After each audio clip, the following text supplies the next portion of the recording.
وہ ہم سے نہیں دنیا اس کو ثابت کر رہی ہے. بھارت خاص طور پہ وہ ثابت کر رہا ہے کہ مقاصد بالکل صحیح تھے لیکن کہیں نہ کہیں ہم غلط ہو گئے ہیں.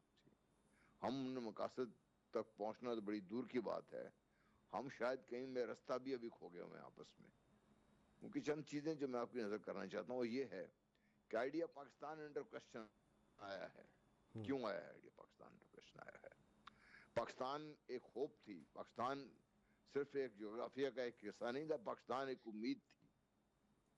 وہ امید کیوں میرے نوجوان آج اس امید سے دور ہے, کیوں اس دن میں وہ امید نہیں جاگ رہی, کیوں وہ اس پاکستان کی توقع یا اس کی ایفرٹ نہیں کر رہا جس کی کرنی چاہیے ہمیں. کیونکہ مقاصد کے اصول کے لیے کوئی 1 2 دن 10 20 سال 30 سال نہیں, صدیاں لگ جاتی ہیں, لیکن مقاصد اپنے قومیں بھولتی ہیں, نہ ہی وہ قومیں اپنی امید چھوڑتی ہیں, نہ ہی وہ قومیں. یہ سب سے بڑی چیز جو چیز جو مجھے جو تکلیف دیتی ہے جب میں باہر جاتا ہوں, میں دیکھتا ہوں کہ ہمیں اپنے ملک پہ جو فخر ہونا چاہیے کہ میں پاکستانی ہوں, میں کسی جغرافیہ کا دنیا کے کسی جغرافیہ کے کسی حصے کا فرسٹ کلاس شہری ہوں, میں وہ کلیم نہیں کرتا.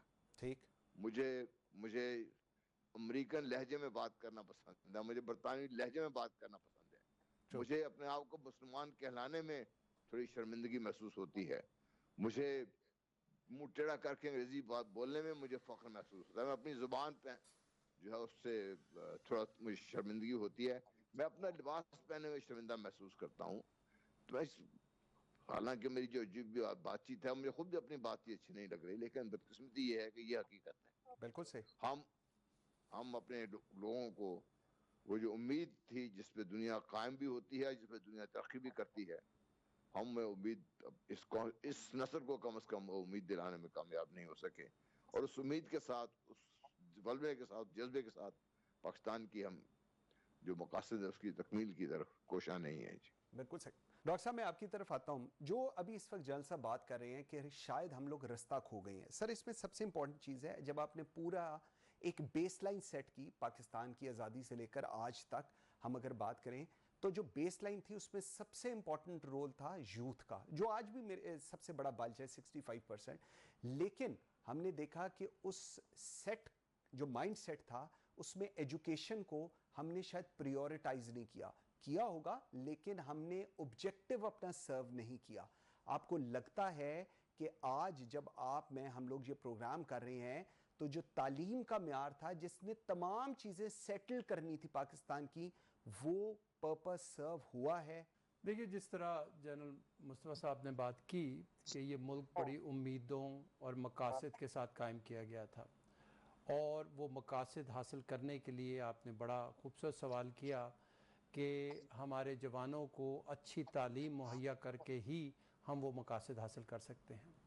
میں بہت زیادہ پیسمسٹک نہیں ہوں, کسی قوم کو بننے میں, بہت بڑے مقام حاصل کرنے میں بہت سا عرصہ لگتا ہے. ٹھیک, اور میں سمجھتا ہوں 85 سال ایک بڑا عرصہ ہے, اور اس میں ہماری بہت سی ناکامیاں ہوئی ہیں, بہت سی کامیابیاں ہوئی ہیں, لیکن ابھی بھی ہمارے پاس بہت سا ٹائم ہے. اور ہم اگر آج اپنے تعلیمی اداروں پر کو ترجیح دیں, تو اچھی تعلیم کو ترجیح دیں, تو مجھے یقین ہے کہ کل ہماری جو مستقبل ہے وہ بہترین ہوگا. اس میں جو سب سے اہم بات ہے وہ یہ ہے کہ ہم نے اپنی تعلیم کو ترجیح دینی ہے. ہمارا ایک large share of GDP should be spent on education, especially higher education. اور ہم نے جب یہ کرنا ہے تو اپنے تعلیمی اداروں کو صرف ڈگریاں دینے کا مرکز نہیں بنانا جو کہ آج کل ہوتا ہے, بلکہ ہم نے کوشش کرنی ہے کہ ہم نے بچوں کو مستقبل کا معمار بنانا ہے. اس طرح کی تعلیم دینی ہے کہ ان میں اپنے وطن کی محبت موجود ہو, مقاصد جو قربانیاں دی گئیں وہ ان کے سامنے ہوں, وہ اپنے حال کو جانتے ہوں, ان کی اپنی نظر جو ہے مستقبل پہ ہو. ہمارے تعلیمی معیار اس طرح کے ہوں کہ ہمارا بچہ نہ صرف اگر ملک سے باہر جائے تو بہترین طریقے سے اعلیٰ تعلیم اور حاصل کر سکے, وہاں ملازمتیں حاصل کر سکے, بلکہ اس کا مرکز جو اس کا ذہن جو ہے وہ اپنے ملک پر ہی ہو, اور اپنی ملک کی ترقی کے لیے بھی وہ کردار ادا کر سکے. یا تو یہاں سے پڑھ کر یہیں پر رہ کر کردار ادا کریں, یا میری طرح اگر ہم نے باہر کے ملکوں میں جا کر پڑھنا ہے، بہت عرصے تک پڑھ کر پھر ہم نے اپنے وطن واپس آنا ہے اور اس کی ترقی میں اپنی کنٹریبیوشن کرنی ہے. تو میں سمجھتا ہوں اس میں تعلیمی اداروں کو صرف اور صرف تدریسی مراکز نہیں ہونے چاہیے، یہ ریسرچ ہب بننے چاہیے، اس میں جدت یعنی انوویشن کی بات ہونی چاہیے. اسی طرح ہم صرف ڈگریاں نہ پکڑائیں بلکہ بچوں کو اس قابل بنائیں کہ فیوچر میں جو جس طرح چینجز آ رہی ہیں اسکل میں، ٹیکنالوجی ایمرشن میں، ہمارے بچے جو ہے اچھے سوال کرنے کی ہمت رکھتے ہوں، کرٹیکل تھنکنگ ان میں ہو، ان میں ایک پازیٹیو کنسٹرکٹیو مائنڈ سیٹ ہو، نہ یہ کہ ہر وقت دیکھتے رہیں کہ ہمارے ملک میں کیا خرابی ہوئی، ہمارے ملک میں کیا زیادتی ہو رہی ہے، بلکہ یہ دیکھیں کہ میں اپنی سیلف انسپریشن سے، سیلف بیس لرننگ سے کیا کچھ اپنے ملک کے لیے کر سکتا ہوں. بالکل صحیح، بالکل صحیح. نادر گل صاحب آپ کی طرف میں آتا ہوں. سر 2-3 چیزیں بڑی اہم ہیں. جلال صاحب کا ویو پوائنٹ ایک ریالٹی چیک میں اس سے کہوں گا بالکل ہے. جو ڈاکٹر صاحب کہہ رہے ہیں ہماری پریورٹیز میں شاید نہیں، یقیناً آج بھی ایجوکیشن نہیں ہے اس طرح جیسی ہونی چاہیے جس طرح دنیا میں ایجوکیشن ہوتی ہے. سر آپ کو بلانے کا مقصد میں پہلے یہ بتاؤں. سر ہم لوگ اکثر کرنٹ افیئرز میں یہ بات کرتے ہیں کہ جی پاکستان کے اندر کیا چل رہا ہے. سر کچھ رپورٹس ہیں جس کے اندر کہا گیا ہے کہ پاکستان میں 40% جو لوگ ہیں وہ شرح غربت سے نیچے ہیں. اب سر آپ 24-25 کروڑ عوام ہے جس کے اندر سے 40-45% شرح غربت سے نیچے ہیں، اور ہم بات کر رہے ہیں 23 مارچ 1940 سے لے کر آج 23 مارچ 2025 تک کی. سر ہم کس طرف جا رہے ہیں میں یہ سمجھنے سے قاصر ہوں، یہ ذرا ہمیں سمجھائیے گا پلیز. جی بہت شکریہ جی آپ کا. ایک تو آپ کو بھی پاکستان ڈے مبارک ہو جی. اور میرا خیال یہ کہ ہمارے جو بزرگوں نے قربانی دی تھی اور جس کی وجہ سے آج پاکستان ایک حقیقت ہے دنیا کے اندر، یہ ایک اسلامی مملکت ہے بر صغیر پاک و ہند کے اندر، اور 25 کروڑ قریب لوگ یہاں پہ بستے ہیں. تو ایک تو یہ حقیقت ہے، یہ میں سمجھتا ہوں کہ بذات خود ایک بہت بڑی کامیابی ہے ہماری قوم کے لیے. اور دوسرا یہ ہے کہ تھوڑا سا کانٹیکٹ سے ہٹ کے بھی اگر میں بات کہوں کہ کامیابیاں ناکامیاں تو ریاستوں کی اور سٹیٹس کی اور ہوتی ہیں، لیکن اگر ایک چیز ہم دیکھ لیں کہ آج ہم ایک نیوکلیئر سٹیٹ ہیں، اور ہم نے پچھلی 2 دہائیوں میں جو دیکھا، جو مختلف ممالک کے اندر جو جنگیں ہوئیں، اور ہم جیسے غیرت مند ملکوں کی خواتین جو ہیں وہ بھی دنیا کے برافلس کے اندر بھی کی.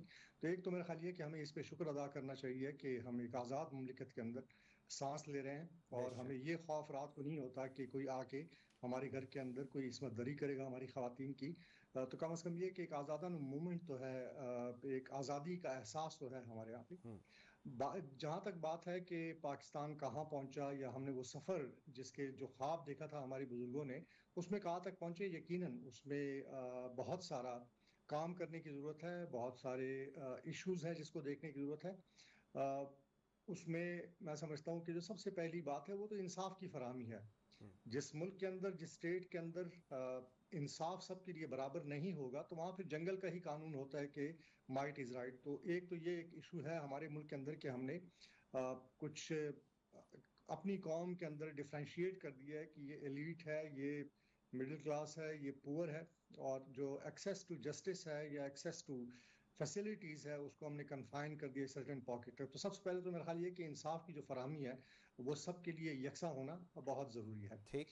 دوسرا یہ ہے کہ اس پچھلے اگر 45 سال کی میں مثال لوں، جب ہم بچے تھے ہم نے رشین انویژن دیکھی، اس کے بعد نیٹو آیا یہاں پہ، اور اس کے باوجود بھی مطلب آپ کے ہمسائے میں ویتنام کی جنگ ہمارے سامنے ہے کہ جب ویتنام میں لڑائی ہوئی تو کمبوڈیا، لاؤس، ان ممالک کا کیا حال ہوا، اور پاکستان کا سیم وہی سٹیٹس تھا. لیکن الحمدللہ ہم اس وار کے اندر ہم نے نقصانات بہت اٹھائے، ہمارے بہت سارے لوگ سویلین، ہمارے آرم فورسز لوگ شہید بھی ہوئے، لیکن پاکستان کی باؤنڈری کے اوپر کوئی اثر نہیں پڑا، اور آج بھی پاکستان کی باؤنڈری انٹیکٹ ہے.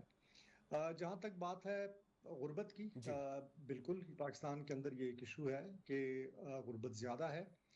غربت میں 2-3 مین فیکٹر ہوتے ہیں جی. ایک تو ہے بیسیکلی کہ جو ہمارے جو ڈیولپمنٹ پرائرٹیز ہیں وہ ہم نے کیا رکھی ہیں، وہ کنٹریبیوٹ کرتا ہے ٹوورڈ پاورٹی ریڈکشن. کہ آپ کی جو پرائرٹیز ہیں وہ کیا ہیں. پاکستان کے اندر اگر اس وقت ہم دیکھ لیں تو ایک بہت اچھا پروگرام چل رہا ہے بے نظیر انکم سپورٹ پروگرام جی کے نام سے، جو کہ ایشیا کا سب سے بڑا سوشل سیفٹی نیٹ ہے. لیکن یہ صرف ایک کیش گرانٹ ہے جو ہر مہینے ہم دیتے ہیں، تو اس سے غربت ختم نہیں ہو سکتی، ٹرو بلکہ یہ قسم کا آپ غربت میں جو لوگ غریب ہیں ان کو آپ مچھلی کھلا رہے ہیں، مچھلی پکڑنا نہیں سکھا رہے. تو ایگزیکٹلی ایک تو یہ کہ اس میں ایگزیکٹلی ہماری پریورٹی یہ ہونی چاہیے کہ ان لوگوں کو اپنے پاؤں پہ کھڑا کریں.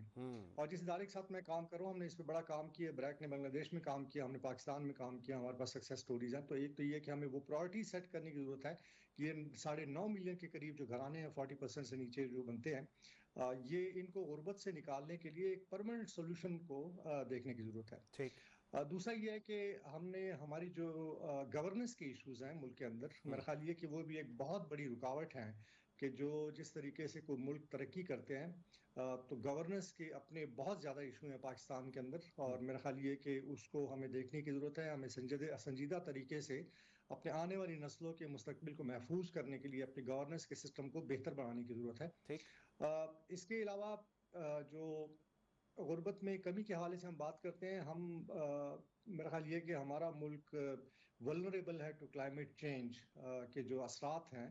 آلدو کہ ہم کاربن ایمیشن میں 1% سے لیس کنٹریبیوٹ کرتے ہیں، لیکن یہ ہے کہ جو دنیا کے اندر کلائمیٹ چینج کے اثرات ہیں وہ 10 ممالک میں ہم آتے ہیں. تو اس میں یہ ہوتا ہے کہ آپ اگر کوشش کرتے ہیں کسی علاقے کے اندر غربت کم کرنے کے لیے، ایک فلڈ آتا ہے، ایک ڈراؤٹ آتا ہے، وہ دوبارہ سب زیرو کو سم گیم ہو جاتی ہے. نلیفائی کر دیتا ہے. بالکل یہ سب ٹھیک کو ہے دوبارہ بلکہ میٹ کر دیتے ہیں اور دوبارہ غربت کی چنگل میں لوگ پھنس جاتے ہیں. بالکل ٹھیک تو میرے خیال ہے اس کو دیکھنے کی ضرورت ہے کہ ہم اپنی جو پرائرٹیز ہیں، ہم آنے والے دنوں میں جو ہمارے پروگرامز ہیں خاص طور پہ ڈیولپمنٹ سیکٹر کے، اس کو ہمیں صحیح ڈائریکشن میں میرا خیال یہ ہے کہ فوکس کرنے کی ضرورت ہے. بالکل ٹھیک ہے. ایک بریک لیتے ہیں ناظرین. بریک سے جس وقت واپس آتے ہیں تو میں جنرل صاحب کے پاس ایک سوال چھوڑے جا رہا ہوں کہ پاکستان کا مقدمہ کیا تھا.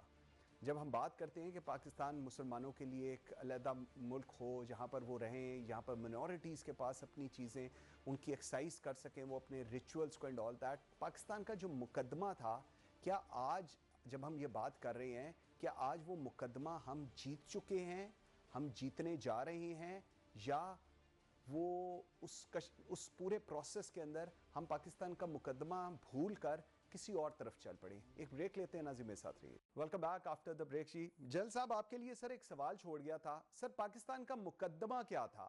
ہم نے جس پرپز کے لیے پاکستان حاصل کیا وہ پرپز کی تو آپ نے پہلے بات کی، لیکن وہ مقدمہ یا جو اس کا آبجیکٹو تھا ہم لوگ وہ بھول گئے ہیں، ہم اس راستے پر ہیں، یا شاید وہ ہماری یہ پریورٹی نہیں ہے؟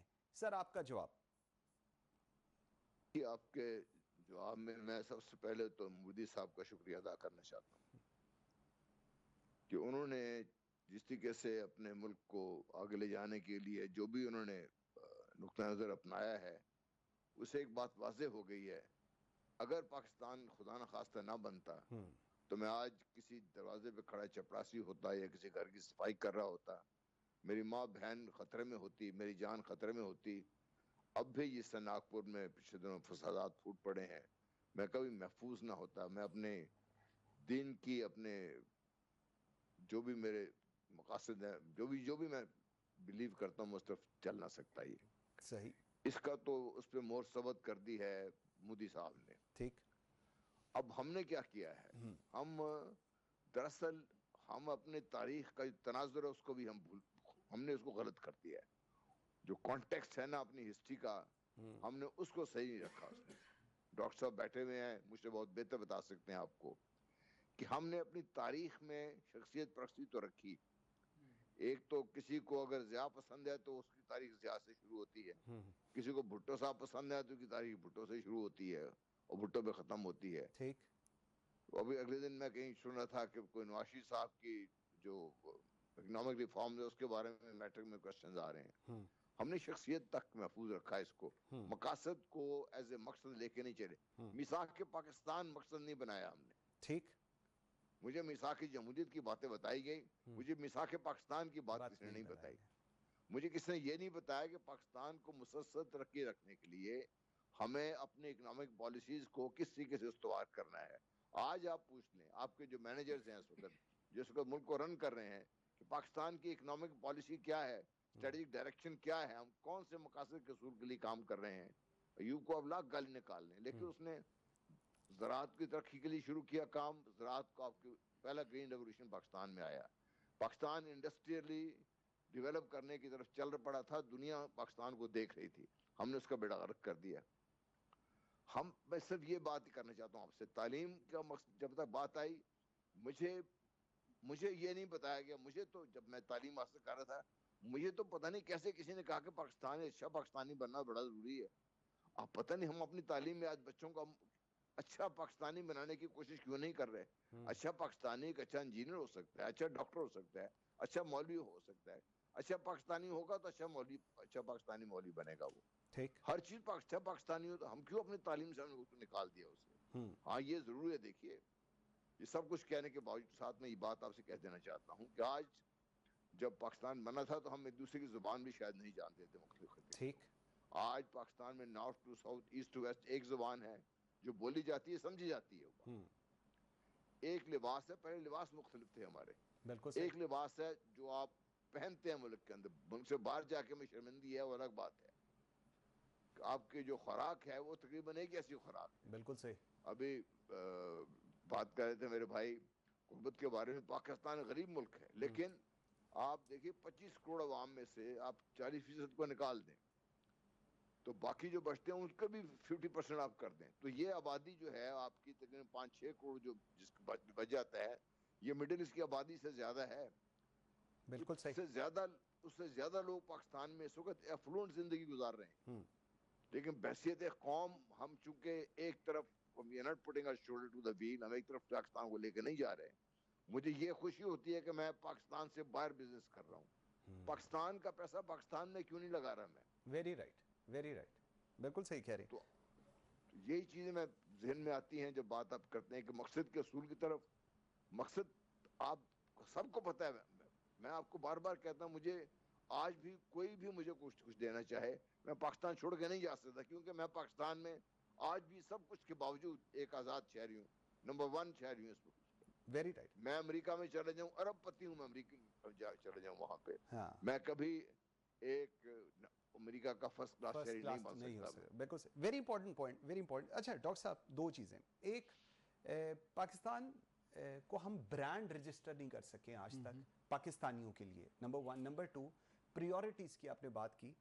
ہماری ایجوکیشن کہنے کی حد تک ہر حکومت کی پریورٹی لسٹ میں ہوتی ہے, بٹ اگر آپ فیکچولی دیکھیں اس کا جی ڈی پی جو آپ مینشن کر رہے تھے اس میں اس کی ایلوکیشن ایسے لگتا ہے جیسے شاید کوئی اللہ واسطے کے کسی کو ہم نے پیسے دینے ہیں.